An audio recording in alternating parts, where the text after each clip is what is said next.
वफादार ब्रूनो। एक छोटे से गांव में हरे भरे पहाड़ियों के बीच एक बूढ़ा आवारा कुत्ता रहता था जिसका नाम ब्रूनो था।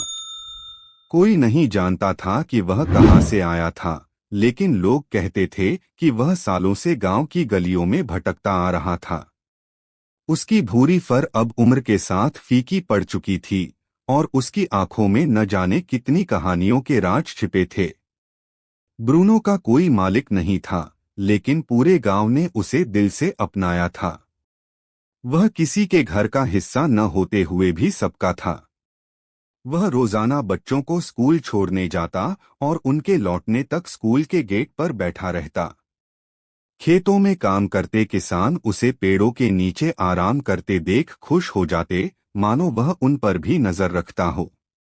रात में वह अक्सर बेकरी के सामने सो जाता, जहां मिसेस पटेल उसके लिए रोज दूध और रोटी रखती। गांव के हर व्यक्ति के पास ब्रूनो से जुड़ी एक कहानी थी। बाबा शर्मा ने तो यहाँ तक कहा था कि एक बार ब्रूनो ने उनके खेतों को आवारा मवेशियों से बचा लिया था। पोस्टमैन रवि ने भी हमेशा यह मजाक किया कि ब्रूनो को डाक मार्ग उससे भी बेहतर याद है। जो लोग कुत्तों को पसंद नहीं करते थे, वे भी ब्रूनो से कुछ न कुछ लगाव महसूस करने लगे थे। लेकिन सबसे ज्यादा अपनापन ब्रूनो ने सिंह परिवार के साथ महसूस किया। राज सिंह अपनी पत्नी मीरा और 6 साल की बेटी प्रिया के साथ गांव में 2 साल पहले ही शहर से आए थे। गांव में आते ही ब्रूनो को उन पर विशेष स्नेह हो गया। वह रोज सुबह उनके दरवाजे के पास बैठा मिलता और प्रिया के स्कूल जाते समय उसके साथ चलता। प्रिया उसे बहुत प्यार करती थी।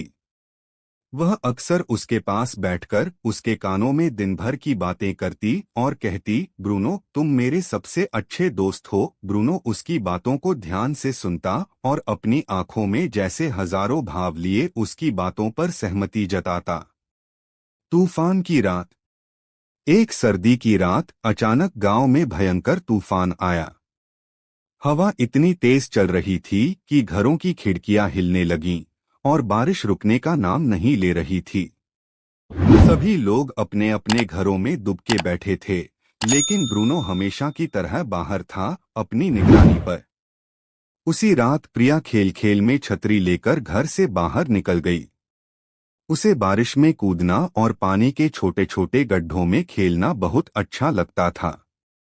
लेकिन बारिश बढ़ने के साथ वह घर से काफी दूर निकल गई और रास्ता भटक गई। अंधेरा और बढ़ती बारिश ने उसे और डरा दिया और अब वह रोते रोते इधर उधर भटक रही थी। ब्रूनो को जैसे आभास हो गया कि कुछ गलत है। वह गांव की गलियों में प्रिया को ढूंढने निकला। बूढ़ा होने के बावजूद उसकी चाल में न कोई झिझक थी, न कोई थकान। कुछ ही देर में उसे प्रिया मिल गई। वह गांव के किनारे जंगल के पास बैठी ठंड से कांप रही थी। ब्रूनो ने उसके पास जाकर धीरे से अपनी नाक उसके हाथों पर रगड़ी। प्रिया ने उसे देखकर तुरंत उसे गले लगा लिया और रोते हुए बोली, ब्रूनो मैं बहुत डर रही हूँ। ब्रूनो ने उसकी आंखें चाटकर उसे दिलासा दिया, मानो कह रहा हो मैं हूँ न, डरने की जरूरत नहीं। अब ब्रूनो को उसे घर वापस ले जाना था, लेकिन रास्ता खतरनाक हो चुका था। चारों ओर पानी भरा हुआ था और बारिश की वजह से जमीन फिसलन भरी थी। फिर भी ब्रूनो ने हार नहीं मानी। वह सावधानी से प्रिया का हाथ पकड़कर उसे रास्ते पर ले जाने लगा। एक बार प्रिया का पैर फिसला और वह पास के नाले में गिरने ही वाली थी। ब्रूनो ने तुरंत उसकी फ्रॉक को अपने दांतों से पकड़कर उसे खींच लिया। ठंड और थकान के बावजूद ब्रूनो उसे सुरक्षित घर पहुंचाने के लिए आगे बढ़ता रहा। ब्रूनो परिवार का हिस्सा बन गया। उधर राज और मीरा अपनी बेटी को न पाकर बेहद चिंतित थे। उन्होंने उसे पूरे घर में ढूंढा, लेकिन वह कहीं नहीं मिली।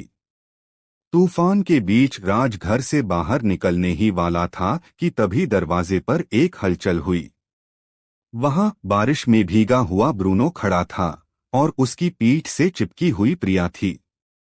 मीरा ने दौड़कर प्रिया को गले से लगा लिया और उसकी आंखों से आंसू बहने लगे। राज ने ब्रूनो के सिर पर हाथ फेरते हुए भर्राए स्वर में कहा, तुमने मेरी बेटी की जान बचाई ब्रूनो। ब्रूनो ने अपनी थकी हुई पूंछ हिलाई और आंखों में वही शांत संतोष भरी चमक लिए परिवार को देखा। उस रात से ब्रूनो ने कभी बेकरी के बाहर नहीं सोया। सिंह परिवार ने उसे अपने घर में जगह दी। उन्होंने उसके लिए एक नरम बिस्तर बनाया और उसे गले में एक नया कॉलर पहनाया। अब वह सिर्फ एक आवारा कुत्ता नहीं था, वह सिंह परिवार का हिस्सा बन चुका था। हालांकि दिन में ब्रूनो अभी भी गांव की गलियों में घूमता और अपने पुराने दोस्तों से मिलता, लेकिन शाम होते ही वह अपने नए घर लौट आता। प्रिया के बिना उसका मन कहीं नहीं लगता था और प्रिया भी उसे अपने से दूर नहीं होने देती। एक नया अध्याय। साल बीतते गए और ब्रूनो बूढ़ा होता गया। उसके चलने की रफ्तार धीमी हो गई थी और उसकी फर अब पूरी तरह सफेद हो चुकी थी। लेकिन उसके दिल में वही पुरानी वफादारी और प्यार भरा था।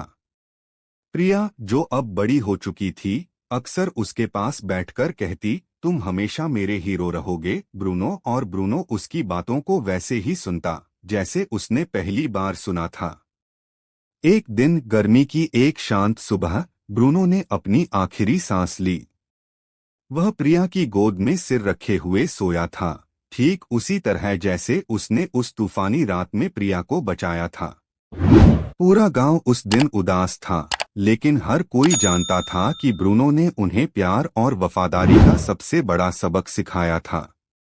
गांव के चौक पर ब्रूनो की एक छोटी सी प्रतिमा लगाई गई ताकि उसकी कहानी कभी न भुलाई जा सके। अब भी जब भी कोई बच्चा हंसता है या कोई किसान मुस्कुराता है, तो ऐसा लगता है कि ब्रूनो की आत्मा वहीं मौजूद है, हर चेहरे पर, हर पल में।